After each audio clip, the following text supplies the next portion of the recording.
Hey guys, it is Lisi and I'm back with a new video. Today I'm stretching to 1 gauge, which is 7mm, and it feels like it has been forever since I made a video, so I'm just gonna go ahead and just get right into it.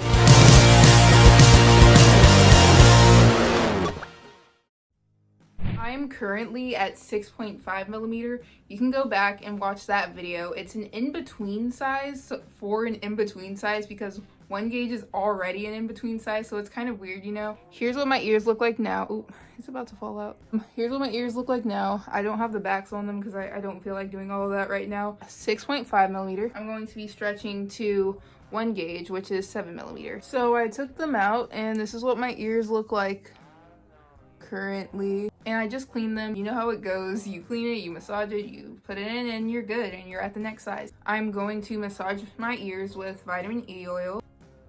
Now it's the moment of truth where I see if 1 gauge will go into my ears. Hopefully it does. We'll see. And I'm doing it with tunnels. I don't usually do it with tunnels. And it went right in. This is what 1 gauge looks like. And that went right in too. Time for the O-rings, the most dreaded part of stretching my ears.